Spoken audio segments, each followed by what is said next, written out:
It all started with a tree. But this wasn't just any tree. This was the centurion oak, a magnificent, sprawling giant that had stood on the property line between my house and my neighbor for over 200 years. It was a designated heritage tree, a local landmark. Its branches were a sanctuary for birds, its shade a cool refuge in the summer, and for me, it was a living connection to the history of this land. My neighbor, Mr. Henderson, however, saw it differently. He saw it as a nuisance. When Mr. Henderson moved in last year, he seemed pleasant enough, a retired businessman with a penchant for modern, minimalist design. His house was all sharp angles, glass, and stark white walls. The centurion oak, with its gnarled bark and sprawling, unruly branches, didn't exactly fit his aesthetic. He'd complain about the leaves in his pristine pool, the acorns staining his concrete patio, and the shade that prevented his imported turf from getting enough sun. I tried to be neighborly.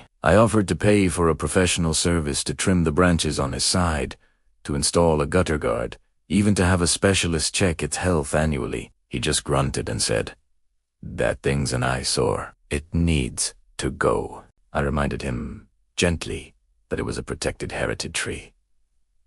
The city bylaws were crystal clear. Removing it would come with staggering fines. He just smirked. There's always a way. The conflict came to a head on a Tuesday morning. I was woken up, not by my alarm, but by the horrific, grinding scream of a chainsaw. I ran to the window, my heart pounding in my chest, and the sight made me feel sick. There was Mr. Henderson, standing with his arms crossed, a smug look on his face, while two men with heavy-duty equipment were hacking away at the base of the centurion oak. I flew out the door, screaming at them to stop. I showed them the city ordinance on my phone, the heritage designation plaque that was nailed to the trunk, the very trunk they were cutting into. One of the workers looked uneasy, but Henderson just waved a piece of paper in my face. It looked like a permit, a very convincing, but ultimately fake, permit. He told me to mind my own business. By the time the police and a city official arrived, it was too late. The centurion oak, the 200-year-old giant, was just a stump. I was devastated. The city official was furious. The fines levied against Mr. Henderson were astronomical, hitting the maximum penalty allowed by law. We're talking 6 figures. I thought that would be the end of it.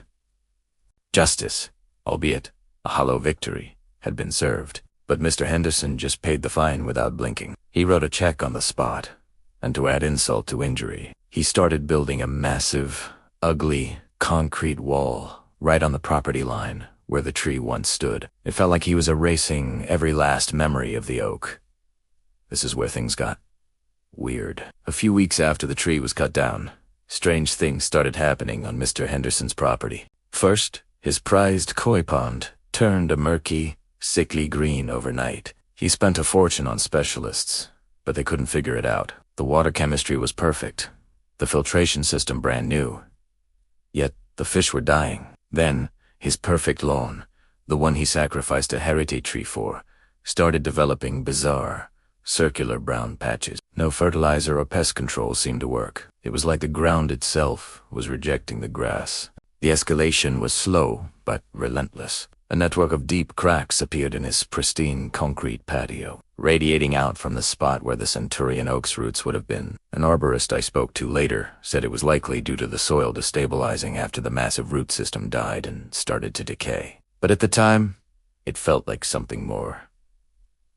Mr. Henderson's smart home system went haywire. The lights would flicker, the thermostat would randomly blast heat in the middle of summer, and his surround sound speakers would emit a low, humming noise at all hours of the night. He was becoming increasingly paranoid, installing more and more security cameras, convinced I was sabotaging him. The local community was heartbroken about the tree, and the story got picked up by a local news blog. That's when I learned something incredible about the centurion oak. A local historian reached out. She told me the tree was known colloquially as the witness tree. According to town folklore, the original owner of the property, a botanist from the 1800s, had buried a collection of rare, unique seeds at its base for preservation. These weren't just any seeds. They were from species that were now extinct in our region. The botanist believed the tree's massive root system and the unique soil composition it created would protect them for centuries. The legend said the tree would watch over the seeds until the time was right. Suddenly, it all clicked. It wasn't a curse.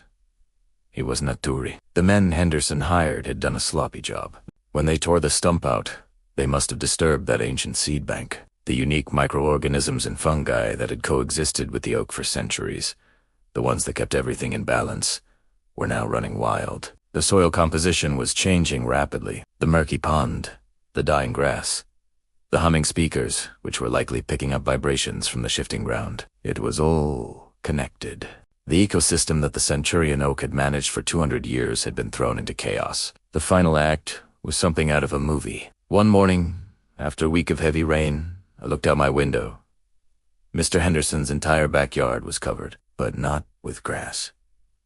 It was covered with a dense, thick carpet of the most unusual and vibrant wildflowers I had ever seen. Reds, purples, and blues that shimmered in the morning light. They were everywhere, sprouting from the cracks in his patio, choking out the last patches of his expensive turf, even climbing up his new concrete wall. Botanists from the local university came to see it.